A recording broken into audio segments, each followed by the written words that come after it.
কেন? আমার ওপর, তোর আপন পুরুষের ওপর? নুরি কিছু বলে না, শুধু মনে মনে বলে, হুম, এসেছে নাটকবাজ। আপন পুরুষ যখন বিয়ের কথা ওঠে তখন কি নাটক করে। মেহেরুব নুরির চেয়ারের হাতলে নিজের দুই হাত রাখে, ওর দিকে হালকা ঝুঁকে আসে, কণ্ঠস্বরে মৃদু শাসন আর গভীর মায়া মিশিয়ে বলে, আজ 4 দিন ধরে আমার সামনে আসলি না কেন? আমার কষ্ট হয়, বুঝিস না? কেন এলি না বল? আমার ভেতরটা ক্ষয়ে যাচ্ছিল তোকে না দেখে। তুই কি তা বুঝিসনি? আমি তোর নেশায় বাঁচি, তোকে দেখার জন্য ব্যাকুল হয়ে থাকি। সেটা জেনেও তুই কি করে আমার থেকে আড়ালে থাকলি বল? নুরি তার কথায় চোখ তুলে এক পলক তাকিয়ে ফের অন্যদিকে মুখ ঘোরায়, ঠোঁট কাঁপে, তবু গলায় অভিমান ঝরে পড়ে। আমি কি কোনো জোকার নাকি যে আপনি আমায় দেখার জন্য ব্যাকুল হয়ে থাকবেন? এত নাটকের কথা কেন বলছেন মেহরুব ভাই? মেহেরুব মুচকি হাসে, বুঝতে পারে তার নুরি ফুল অভিমান জমিয়ে রেখেছে। খুব অভিমান হয়েছে বুঝি নুরি ফুল আমার উপর? নুরি মুখ গোমড়া করে উত্তর দেয়। মেহেরুব আলতো হাত বাড়িয়ে নুরির গালে ছুঁয়ে দেয়, মুচকি হেসে বলে, তুই আমার নুরি ফুল, আমার ব্যক্তিগত ফুল। নুরি চট করে মেহেরুবের হাত সরিয়ে দেয়, কণ্ঠ ভারী হয়ে আসে। সব মিথ্যে কথা বলবেন না মেহরুব ভাই, আমি জানি। মেহেরুব এবার নুরির দুই গাল আলতোভাবে ধরে, চোখে চোখ রেখে জিজ্ঞেস করে, কি জানিস বল? নুরি মেহেরুবের চোখে গভীরভাবে তাকিয়ে ফিসফিস করে, আমি জানি আপনি অন্য কাউকে পছন্দ করেন, তাই তো আমায় মেনে নিতে এত হেয়ালি করেন। এ বলে নুরির চোখ দিয়ে টুপটাপ অশ্রু গড়িয়ে পড়ে। সে নিজের দিকে তাকিয়ে কাপা গলায় বলে, আপনি আমার প্রিয় নারীর সাথে সংসার শুরু করতে পারেন, আমি অনুমতি দিলাম। তাও আমায় তালাক দেবেন না মেহরুব ভাই। তালাকের কথা শুনে মেহেরুবের বুক ধক করে ওঠে। কি বলছে এই মেয়ে? দীর্ঘশ্বাস ফেলে নুরির গাল মুছে দিয়ে বলে, তোর মনে হয় আমি তোকে তালাক দেব? তোর মনে হয় আমি এমন পুরুষ যে হারাম নারীর প্রতি মনে অনুভূতি রাখবো? নুরি এবার শব্দ করে কেঁদে ফেলে। এত বছর ধরে তার ছোট্ট মনে জমে থাকা অভিমান যেন কান্না হয়ে গলে পড়ছে। এত কষ্ট করার পরও সে নিজেকে সামলাতে পারছে না। নুরি নিজের দুই হাত দিয়ে মেহেরুবের থেকে মুখ সরিয়ে নেয়, মাথা নিচু করে ফুপিয়ে ওঠে। আমার কাছে আপনি শ্রেষ্ঠ একজন পুরুষ, কিন্তু আপনার ব্যবহার তো আমার তা বলে না। আপনার আচরণ তো বলে আপনি অন্য কাউকে চান, আমায় না। মেহেরুব মুচকি হেসে নুরির থুতনি ধরে নিজের দিকে ফেরায়, গভীর চোখে চেয়ে বলে, আবার বিয়ে করবি আমায়? কবুল পড়বি আরেকবার আমার নামে? নুরি বিস্ময়ে তাকিয়ে থাকে, ঠোঁট কাঁপছে, চোখের জল শুকিয়ে আসছে, কাপা কাপা গলায় বলে, আপনি তো করবেন না। মিনুর হাসে। আমি যদি বলি আজই তোর নামে আবার কবুল পড়বো, তুই রাজি থাকবি? নিষ্পলক তাকিয়ে থাকে, কয়েক মুহূর্ত পর অস্পষ্ট স্বরে ফিসফিস করে বলে, মজা করছেন? মিথ্যে আশ্বাস দিচ্ছেন? ছি। মেহেরুব নুরির হাত থেকে হাত ধরে টান দেয়। চল তাহলে বাড়ির সবার সামনে গিয়ে বলি। নুরি চমকে যায়, লজ্জায় তড়িঘড়ি করে মেহেরুবের হাত আঁকড়ে ধরে বসিয়ে দেয়। ছি ছি, কি করছেন? এসব লাগবে না। মেহেরুব হাসে, আবার চেয়ারে বসে, হাত বাড়িয়ে নুরির গাল টেনে আদরে গলায় বলে, ওরে আমার টুনির মারে, এত লজ্জা তুই কোথায় পাস রে? নুরি লজ্জায় গুটিয়ে যায়। এই পুরুষের সামান্য ভালোবাসাতেই সে শেষ হয়ে যায়, তাহলে বাকি জীবন কি করবে? লজ্জা পেতে পেতে কি মরে যাবে? নুরি হাত কচলাতে কচলাতে বলে, কি যে বলেন না মেহরুব ভাই। মেহেরুব মুচকি হেসে চুপচাপ তার দিকে তাকিয়ে থাকে, অতঃপর নুরির গালে আলতো টোকা মেরে তারপর বলে, টুনির মা, তোর টুনির বাপ হব আমি, তাই অন্তত ভাই বলাটা বাদ দে। নুরি শিউরে ওঠে, পা থেকে মাথা পর্যন্ত কাঁপছে, লজ্জায় কান গরম, মনে হচ্ছে ধোঁয়া বেরোচ্ছে। হাসি পাচ্ছে কিন্তু হাসতেও পারছে না, কান চুমাচু করে বলে, এসব বলবেন না, কেমন লাগে? মেহেরুব হেসে নুরির গালে ঠক করে টোকা মারে। লজ্জা পেতে পেতে হার্ট অ্যাটাক করে নিস না। তুই যদি অ্যাটাক করিস তাহলে আমার টুনির বাপ হওয়া আর হবে না রে। নুরির মনে হচ্ছে সত্যি সে লজ্জায় মরে যাবে। নির্বাচনের দিন, অতঃপর আজ সেই কাঙ্ক্ষিত দিন, নির্বাচনের দিন।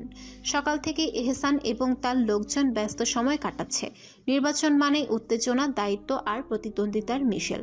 সুবেহ সাদিকের পর এহসান, তার বাপ, ভাই সবাই বেরিয়ে পড়েছেন তার দলবল নিয়ে।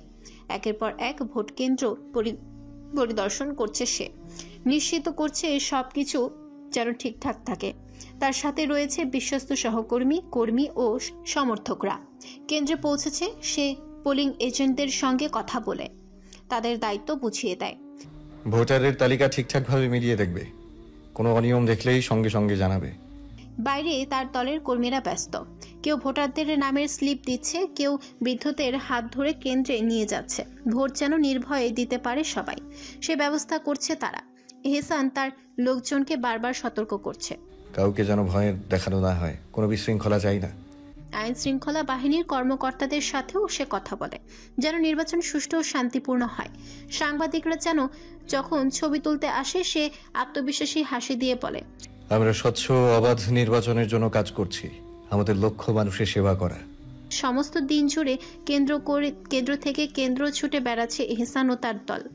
কোথাও কোনো সমস্যা হচ্ছে কিনা তা নজরে রাখছে। চারিদিকে শুধু একটাই আলোচনা, এই নির্বাচন কার বিজয়ের দ্বার খুলে দেবে।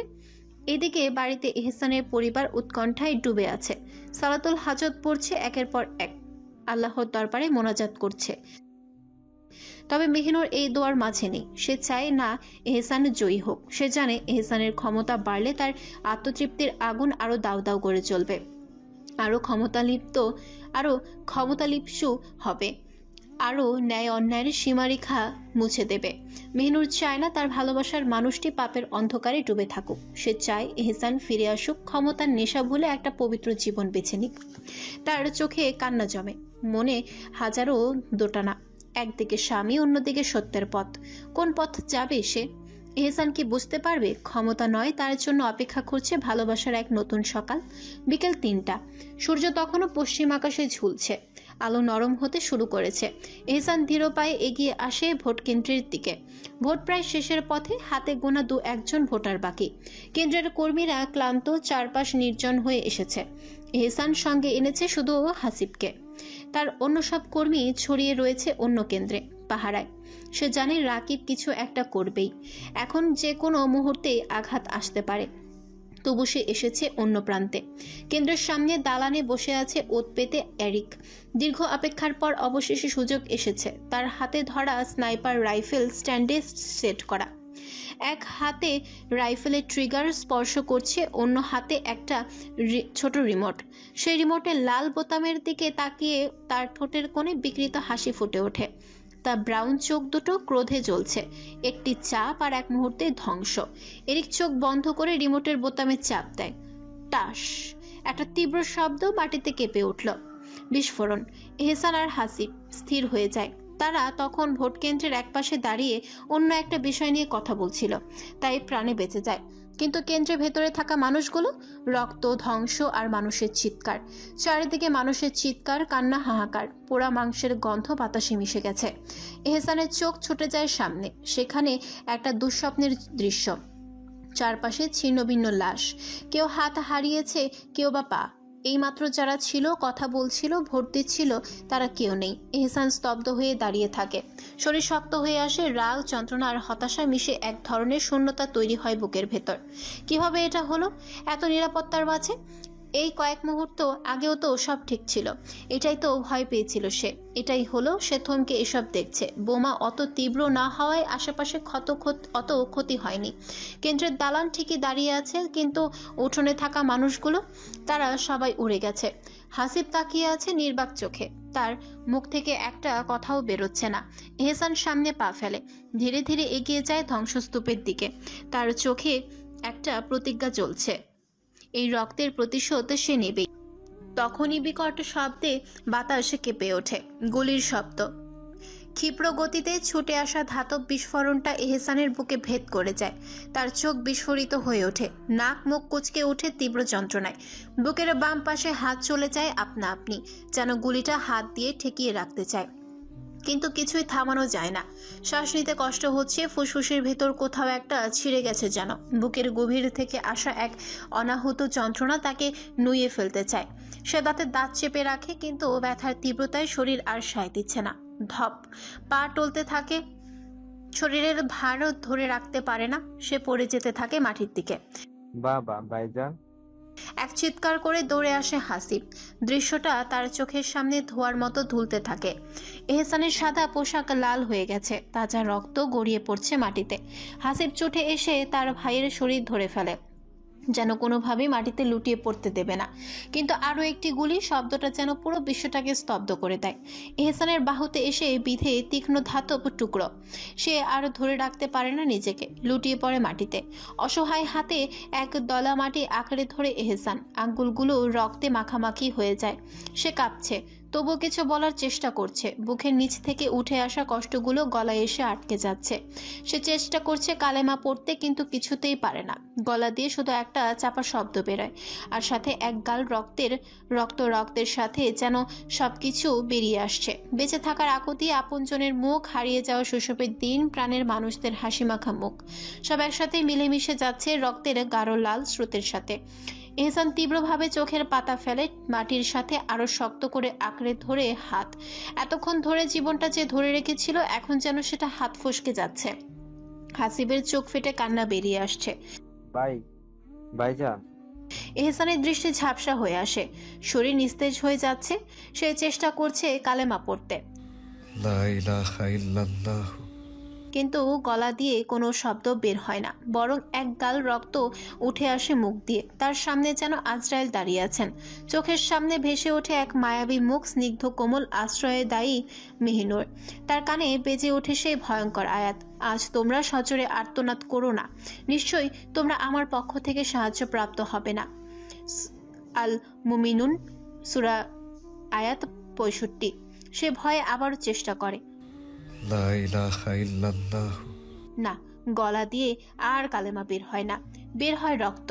হাত দিয়ে মাটি আঁকড়ে ধরে, যেন শেষবারের মতো কিছু বলতে পারে, কিন্তু পারে না। তারপর চারপাশ ধীরে ধীরে অন্ধকার হয়ে আসে।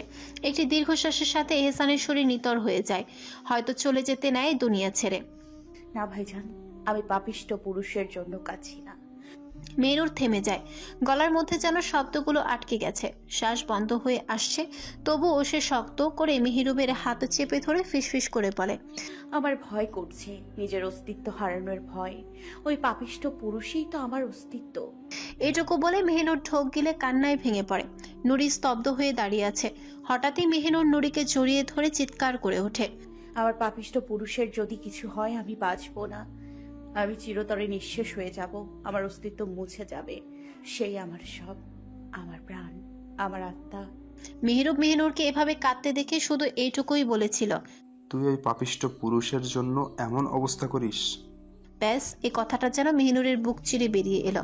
এহসানকে হাসিব ও তার লোকজন হাসপাতালে নিয়ে এসেছে, সঙ্গে সঙ্গে পুলিশও এসে উপস্থিত হয়েছে। এহসান এখনো জীবিত, কিন্তু অবস্থা সংকটাপন্ন। তার বেঁচে থাকার সম্ভাবনা কতটুকু কেউ নিশ্চিত করে বলতে পারছে না। এহসানের এমন অবস্থা শুনে মেহিনুর ও তার পরিবারের সবাই কিভাবে যে হাসপাতালে পৌঁছালেন তারা নিজেরাও জানে না। হাসপাতালে এসে এহসানের রক্তাক্ত শরীর একে ঝলক দেখা মাত্রই মেহিনুরের বুকের ভেতর মোচড় দিয়ে উঠেছে। কলিজাটা টুকরো টুকরো হয়ে গেছে, তাতে দাঁত চেপে কান্না আটকানোর চেষ্টা করলেও পারছে না। শহর জুড়ে এখন একটাই খবর, তালুকদার বাড়ির ছেলে মৃত্যুর সঙ্গে লড়ছে। ছোট তালুকদার বাড়িতেও খবর পৌঁছেছে। এসব ভাইজানের এমন অবস্থার কথা শুনে কান্নায় ভেঙে পড়ে। মেহরুব তাকে হাসপাতালে নিয়ে এসেছে, কারণ মেহেরাজ এখন হাসপাতালেই আছে। যে হাসপাতালে সে কাজ করে সেখানে এহসানকে ভর্তি করা হয়েছে। হয়তো তিনি এহসানের চিকিৎসা করছেন। মেহরুব একা এশাকে নিয়ে যেতে পারছিল না, তাই নুরিকেও সঙ্গে এনেছে এশাকে সামলানোর জন্য। হাসপাতালে এসে মেহরুব নিজের বোনের অবস্থা দেখে হতভম্ব। পাগলের মতো আচরণ করছে মেহনুর। হয়তো এটাই পাপিষ্ঠ পুরুষদের ভালোবাসা। মেহনুরের কলিজা ফাটানোর কান্না শুনে মেহরুব তার পাশে বসে মাথায় হাত বুলিয়ে বলে, দেখ কলিজা, এভাবে কাঁদিস না, তোর শ্বাসকষ্ট বেড়ে যাবে। তুই এভাবে কাঁদলে আমারও কষ্ট হয়। মেহনুর মেহরুবের দিকে তাকিয়ে ঠোঁট কাঁপিয়ে ফুপিয়ে বলে, আমার কি হবে? ওনার কিছু হলে আমি কি নিয়ে বাঁচবো? আমি শুধু ওনার বুকেই থাকতে চাই। কেন এমন হলো? মেহরুব হাত বাড়িয়ে মেহনুরের মাথা নিজের কাঁধে রাখে। চিন্তা করিস না, তোর পাপিষ্ঠ পুরুষ একদম ভালো থাকবে। মেহনুর দীর্ঘশ্বাস ফেলে একা কান্না চাপা গলায় বলে, ভেবেছিলাম এক সুন্দর সূচনা শুরু করব, কিন্তু তার আগেই আমায় বিষাদে ছুঁয়ে দিল। মেহরুব ওর মাথায় হাত বুলিয়ে দেয় শুধু। কেবিনের বাইরে বসে আছেন এনিসা বেগম, এশা, এনাম, ইমরান, আমেনা বেগম, মনিরুল সাহেব এক কোণে চুপচাপ বসে আছেন। এহসানের অপারেশন চলছে, সময় লাগবে, কারণ তার শরীর থেকে প্রচুর রক্তক্ষরণ হয়েছে। মেহেরাজ নিজেরও সেখানে আছে বড় বড় ডাক্তারদের সঙ্গে। নির্বাচন থামেনি, ভোট গণনা চলছে। সেখানে এহসানের লোকজন জয়নাল আর হাসিব উপস্থিত আছেন। হাসিব হয়তো যাবে না, কিন্তু তার ভাইজান আজ মৃত্যুর মুখে, তাই কি আর না গিয়ে পারে? হাসপাতালের বাইরে মিডিয়ার সাংবাদিকদের ভিড়। কমিশনার নিজে এসে পুলিশ মোতায়েন করেছেন, যাতে মিডিয়া তালুকদার বাড়ির নারীদের ক্যামেরার সামনে না আনে, কারণ তিনি জানেন এহসান এটা পছন্দ করবে না। মেহিনুরের ভেতরটা শেষে হয়ে যাচ্ছে, বারবার কানে পাচ্ছে এহসানের সেই কথা। তোমায় আমি ভীষণ ভালোবাসি, ভীষণ। আচ্ছা, আর কেউ কি এই কথা বলবে? আর কি তাকে বেয়াদব নারী বলে ডাকবে না? তার পাপিষ্ঠ পুরুষের বুকে সে কি আর মাথা রাখতে পারবে না?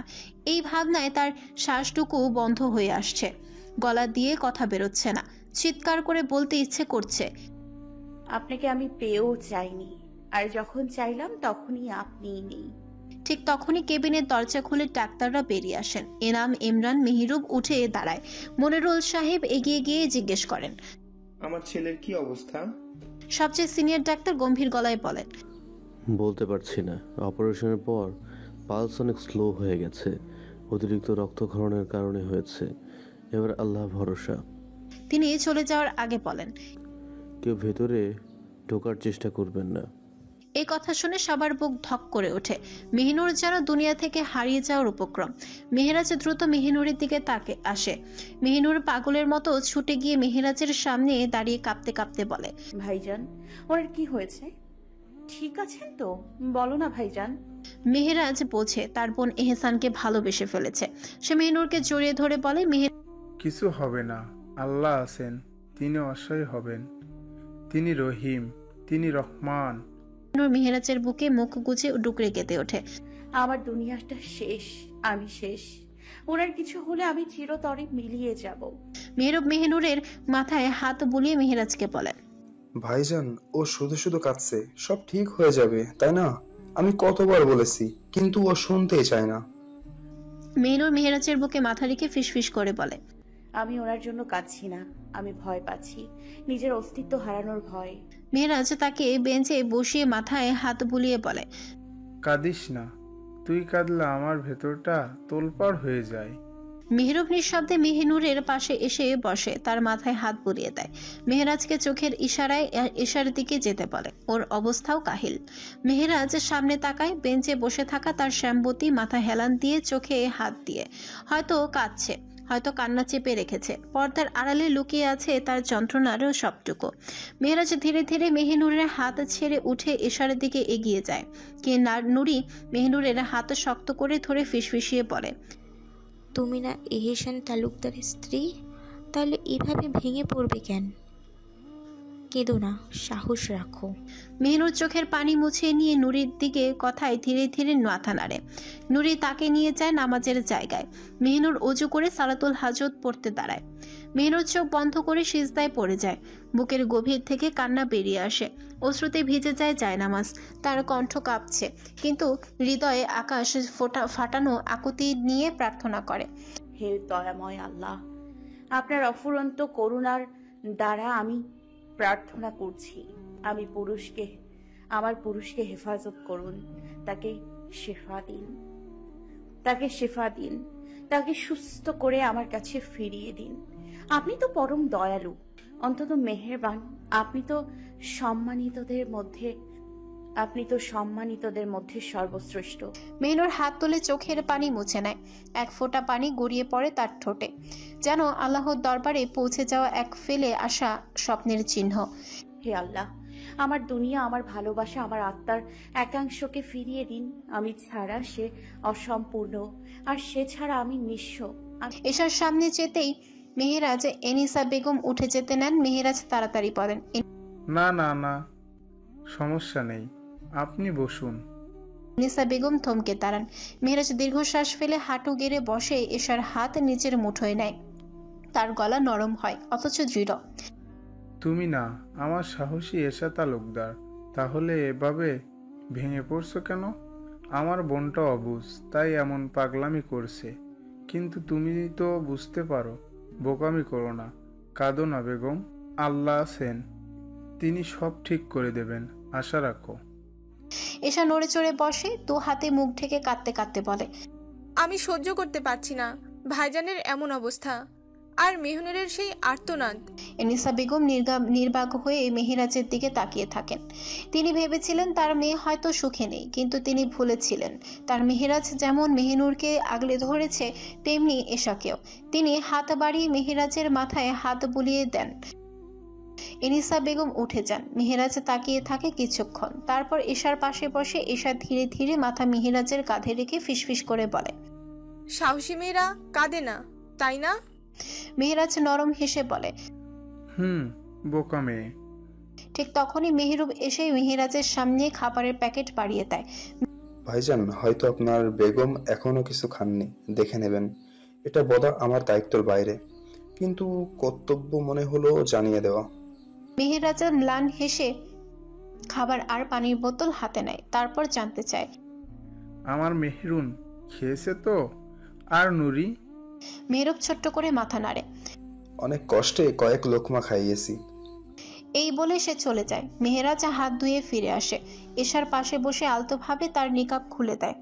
আজ এশা গাল দেয় না, কিছু বলে না, চুপচাপ বসে থাকে। মেহেরাজ রুমাল ভিজিয়ে তার মুখ মুছিয়ে দেয়, তারপর খাবার এগিয়ে দেয়। খেয়ে নাও জান, এভাবে কেঁদো না। নিজের কথায় নিজে লজ্জায় পড়ে যায়। সবসময় একা থাকলে জান ডাকলেও চলে, কিন্তু আজ এসা তাকিয়ে থাকে মেহেরাজের দিকে। এত যত্ন, এত ভালোবাসা, এটা কি উপেক্ষা করা যায়? ধীরে ধীরে খাবার মুখে তোলে। তার পরিবারের সবাই স্তব্ধ হয়ে তাকিয়ে থাকে। এত ভালো থাকবে তাদের এশা, তারা কখনো কল্পনাও করেনি। শহরের আকাশে আজ উল্লাসের ঢেউ। ভোট গণনা শেষে এহসান তালুকদার বিপুল ব্যবধানে জয়ী হয়েছেন। 1,40,000 ভোট পেয়ে তিনি আগামী মেয়র নির্বাচিত হয়েছেন। কিন্তু আশ্চর্য, শহরে এমন বিজয়ের দিনেও আনন্দের চেয়ে উদ্বেগ বেশি। রাকিব 80,000 ভোট পেলেও এখন তার দিন শেষ। পুলিশ সব প্রমাণ ঘেটে দেখেছে কিভাবে, কোন চক্রান্তে, কত পরিকল্পনায় সে এহসানকে সরিয়ে দিতে চেয়েছিল। তার প্রতিটি অপকর্ম আজ উন্মোচিত। তাই পুলিশ তাকে এবং তার পুরো দলকে গ্রেফতার করেছে। কিন্তু জনগণ কি আজ স্বস্তি পেয়েছে? শহর জুড়ে উল্লাস চলছে, স্লোগান চলছে। কিন্তু আজ যদি তাদের নেতা থাকতেন, আজ যদি তাদের এহসান ভাইজান নিজেদের পায়ের উপর দাঁড়িয়ে নিজেই হাসিমুখে জনতার সামনে আসতে পারতেন। জনতা জানে তাদের নেতা আজ হাসপাতালের বিছানায় শুয়ে আছেন, মৃত্যুর সাথে লড়াই করছেন। তাই তারা উল্লাস করছে, কিন্তু কান্নাও লুকিয়ে রাখছে। ভাইজান, আপনি জিতেছেন। মিছিলের সামনে দাঁড়িয়ে আছে হাসিবার জয়নাল। তারা জানে তাদের ভাইজান জিতেছেন, কিন্তু কিসের জয়? চোখ ভিজে আসছে তাদের, শ্বাস ভারী হয়ে আসছে। জয়নাল ফুপিয়ে কাঁদছে, দু হাত মুখে চেপে ধরে কেবল একটাই কথা বলছে, ভাইজান, আমরা জিতেছি। অবশেষে আমরা এই লড়াই জয়ী, কিন্তু আপনি আজ মৃত্যুর কাছে। তার পাশে হাসিবও দাঁড়িয়ে, চোখ লাল হয়ে গেছে। সে কাপা গলায় বলে, এই কেমন বিজয় ভাইজান? আপনি ছাড়া এই বিজয়ের মূল্য কি? তাদের কান্না মিছিলে থাকা হাজারো মানুষের হৃদয়ে গেঁথে যায়। তারা সবাই একসাথে কাঁদছে, একসাথে প্রার্থনা করছে, এহসান ভাইজান ফিরে আসুন, সুস্থ হয়ে তাদের সামনে দাঁড়ান। শুধু এনাম চুপ, সবাই কাঁদছে, উল্লাস করছে, হাহাকার করছে, কিন্তু একপাশে চুপচাপ দাঁড়িয়ে আছে এনাম। তার চোখে অশ্রু, কিন্তু সে শব্দ করছে না। তার মুখে একটাই দৃঢ়তা, তার এহসান কি ফিরে আসবে? সে চোখ খুলবে। সে কি মিছিলের সামনে দাঁড়িয়ে আবার বলবে, ভাই সব আমরা জিতেছি। শহর আজ আলোয় ঝলমল করছে, কিন্তু হৃদয়ে একটাই শূন্যতা। এহসান কই? নিঃশব্দ ঘরটায় শুধু মনিটরের ঢিপ ঢিপ শব্দ ও প্রতিধ্বনি হচ্ছে। কৃত্রিম আলোয় সাদা বিছানায় নিথর হয়ে শুয়ে আছে এক পাপিষ্ট পুরুষ, তার আপন পুরুষ। মেহনুর বসে আছে স্থির দৃষ্টিতে তাকিয়ে এহসানের নিথর দেহের পানে। অক্সিজেন মাস্ক ঢাকা মুখ, নিথর দেহ, হাসপাতালের সাদা চাদরে মোড়া শরীরটায় কোনো সাড়া নেই, শুধু বুকে ওঠানামা করছে মেশিনের সাহায্যে। রাত 4টা বাজতে চলল। ডাক্তার অনুমতি দিয়েছেন, সবাই দেখে গেছেন, কিন্তু এখনো জ্ঞান ফেরেনি তার এহসানের। সবাই বাইরে অপেক্ষা করছে, শুধু মেহনুর বসে আছে এহসানের পাশে। সে যাবে না। তাকে ফেলে কোথায় যাব? মরে গেলেও যাব না। মেহনুর ধীরে ধীরে নিচের মুখের নিকাবটা খুলে ফেলে, গভীর দৃষ্টিতে তাকিয়ে থাকে সেই মুখের দিকে, যে মুখ, যে ভালোবাসার গোধূলি ছড়িয়েছে তার জীবনে। আজ সেই মুখ নিথর, নিশ্চল। কলিজাটা যেন ছিঁড়ে যাচ্ছে। ভালোবাসার অনুভূতি বুঝি এমনই হয়? প্রিয় মানুষের কষ্টে নিজের এত কষ্ট হয়? কিভাবে হয়? ভালোবাসার এত ভয়ঙ্কর হয় বুঝি? মেহনুর ধীরে ধীরে হাত বাড়িয়ে দেয়, সাদা চাদরটা সরিয়ে নেয় এহসানের শরীর থেকে। চাদরের নিচে সাদা ব্যান্ডেজে মোড়া বুক, সেই বুক যেখানে রাতের পর রাত সে আশ্রয় খুঁজেছে, সেখানে আজ গুলি। চোখের সামনে এহসানের ক্ষতবিক্ষত বুক দেখে মেহিনুরের দৃষ্টি ঝাপসা হয়ে আসে। এই বুক তো শুধু তার, তাহলে কিভাবে এই বুক গুলির আঘাতে বিদীর্ণ হলো? এই বুক তো তার মাথার বালিশ, তাহলে কিভাবে এই বুক এতটা ক্ষতবিক্ষত হলো? তার বুকের ভেতরটা মোচড় দিয়ে ওঠে, চোখ ভিজে আসে, অথচ আজ এহসান নেই সেই চোখের পানি মুছিয়ে দেওয়ার জন্য, বুকে আঁকড়ে নেওয়ার জন্য। মেহিনুর ধীরে ধীরে এহসানের নিথর মুখের দিকে তাকিয়ে ফিসফিস করে বলে, উঠুন, দেখুন আমি কাঁদছি, আমার চোখের পানি মুছিয়ে নিন না, আমাকে বুকে জড়িয়ে নিন না, একবার শুধু শুধু এক। কথাগুলো একাকায় বাতাসে মিলিয়ে যায়। তার চিৎকার করে কাঁদতে ইচ্ছে করছে, কিন্তু সে পারবে না, কারণ মেহেরাজের পা ধরে এখানে থাকার অনুমতি নিয়েছে। মেহেরাজ তাকে এখানে একা রেখে যেতে চায়নি, কারণ ভালো করেই জানে সে একা থাকলেই কান্নাকাটি করবে, নিজেকে সামলাতে পারবে না। কিন্তু মেহিনুর কসম করেছে সে কাঁদবে না, শুধু তার পুরুষের পাশে থাকবে। মেহিনুর চোখ বন্ধ করে শ্বাস চেপে ধরে, চোখের পানি মুছে উঠে দাঁড়ায়, ধীরে ধীরে এহসানের দিকে ঝুঁকে পড়ে, তার ঠোঁট ছুঁয়ে দেয় সেই ব্যান্ডেজ করা বুকে। এহসানের বুক ভিজে যাচ্ছে তার আপন নারীর চোখের পানিতে, অথচ সে জানেই না। সে আজ নিস্তব্ধ। মেহিনুর শক্ত হয়ে উপরের দিকে তাকায়, ভেজা চোখে হাত তুলে কান্না চেপে বলে, ইয়া রব, আমার মারহামকে ফিরিয়ে দিন, আমার স্বামীকে ফিরিয়ে দিন, আপনি তো দয়াময়, আপনি আমায় দয়া করুন। তার ঠোঁট কাঁপে, দৃষ্টি অসহায় হয়ে ফিরে আসে এহসানের মুখের দিকে। সে ধীরে ধীরে মাথায় হাত রাখে, কপালে আঙ্গুল ছোঁয়ায়, তারপর আহত কণ্ঠে ফিসফিস করে বলে, ও আমার পাপিষ্ট পুরুষ, এমন করছেন কেন? উঠুন না, একটা বার আমায় কবুতরের বাচ্চা বলে ডাকুন না, বলুন না বেয়াদব নারী, বলুন না ভালোবাসি তোকে আমি, বলুন না আমি শুনতে চাই তো আপনার কথা, বলুন না কয়েকটি অসভ্য কথা। বিশ্বাস করুন আমি আর আপনার সাথে রাগারাগি করব না, সত্যি বলছি, আর রেগে যাব না, নীরবে আপনার সব কথা সব ভালোবাসা নিয়ে নিব, তাও তো উঠুন। কিন্তু তার পাপিষ্ট পুরুষ আজ চুপ, আজ কোনো উত্তর নেই। অন্য সময় হলে সে এই কথা বললেই হয়তো ভালোবাসায় ভেসে যেত, আজ শুধু নিস্তব্ধতা। মেহিনুর অসহায়ভাবে ফিসফিস করে কেঁদে উঠে মাথা নাড়াতে নাড়াতে বলে, আপনি না বলেছিলেন আমাকে বুকে না নিলে আপনার ঘুম আসে না, আর আজ সেই আপনি আমাকে বুকে না নিয়ে এত নিশ্চিন্তে ঘুমিয়ে আছেন। সে ফুপিয়ে ওঠে, কিন্তু পরক্ষণে নিজেকে সামলে নেয়, ধীরে ধীরে বসে পড়ে বিছানার পাশে, দুই হাত বিছানায় রেখে মাথা এলিয়ে দেয়।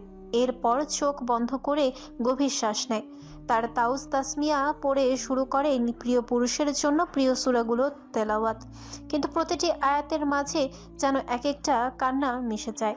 আপনি কিভাবে জানবেন আপনার এই অবস্থা আমাকে কতটা পুড়িয়েছে? কি করে জানবেন আপনি তা? কি করে বুঝবেন আপনি তা? না বুঝবেন না আপনি তা। মেহিনুরের এমন কথা শুনে এহসান হালকা হেসে বলে, তুমি আছো আমার আত্মার আগলে, তাই তোমার মনের সব খবর আমার আজ করা আছে। মেহিনুর অন্যদিকে তাকিয়ে বলে, এত জানেন তো এসব ছাড়েন না কেন? খুন খারাপি, রাজনীতি এসব ছাড়লেই তো জীবন সুন্দর হয়। এহসান মিকি হেসে বলে, তুমি কি করে বুঝবে প্রিয়তমা, রাজনীতির নেশা কতটা তীব্র থেকে তীব্র হয়? মেহিনুর শান্ত গলায় এহসানের দিকে তাকিয়ে বলে, হ্যাঁ আমি তো তা বুঝবো না, সব বুঝ তো আপনিই বোঝেন, তাই তো আজ এমন অবস্থা। এহসান মুচকি হেসে বলে, মারলে মরতেও হয় প্রিয়তমা, এটা কেন তুমি বুঝো না? এ কথা বলে এহসান মেকি হেসে মেহিনুরের দিকে হাত বাড়ায়, কিন্তু শরীর নড়াচড়া করে হাত বাড়িয়ে তার মাথায় ছোঁয়ার চেষ্টা করলেও পারে না, শরীর এখনো অবশ। মেহিনুর এটা বুঝতে পেরে নিজে অল্প এগিয়ে আসে এহসানের দিকে। এহসান মেহিনুরের কপালে নিজের হাত বুলিয়ে দেয় অতি আদরে, ঘায়াল চোখে চেয়ে থাকে আপন নারীর পানে।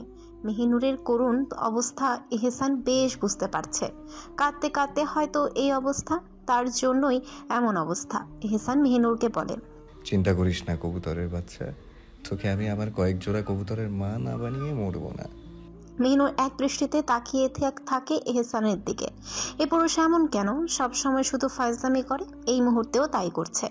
একটি দিন পেরিয়ে গেছে, সেদিন ভোরে এহসানের জ্ঞান ফিরেছে। বাড়ির সবাই যেন কিছুটা শেষ নিঃশ্বাস ফেলার সুযোগ পেয়েছে। এখন অন্তত তারা নিশ্চিত যে এহসান বেঁচে আছে। এখন রাত 8টা বাজে। পুরো হাসপাতালে শুধু মেহিনুর আছে এহসানের পাশে। বাড়ির সবাই মাগরিবের পরই ফিরে গেছেন। এনিসা বেগম থাকতে চেয়েছিলেন, কিন্তু তার রক্তচাপ বেড়ে যাওয়ার আর সম্ভব হয়নি। মেহিনুর কতবার যে শুকরিয়া আদায় করে রবের দরবারে সিজদায় লুটিয়ে পড়েছে তার হিসেব নেই। সে জানে এই ফিরে আসাটা শুধুই ডাক্তারদের চিকিৎসার কারণে হয়নি, বরং আল্লাহর কুদরতে এহসান আবার ফিরে এসেছে। এহসানের চিকিৎসায় দায়িত্ব নিয়েছে মেহেরাজ। কেবিনের বাইরে কঠোর পাহারা বসানো হয়েছে। পুরো হাসপাতাল জুড়ে হাসিবার জয়নাল তাদের লোকজন রেখে দিয়েছে। এমনকি নিজেরাও বারবার টহল দিচ্ছে, যাতে কোনোভাবে কেউ আক্রমণের সুযোগ না পায়। হাসপাতালের বাহিরে ভেতরে সবখানেই পুলিশ পাহারা বসিয়েছে।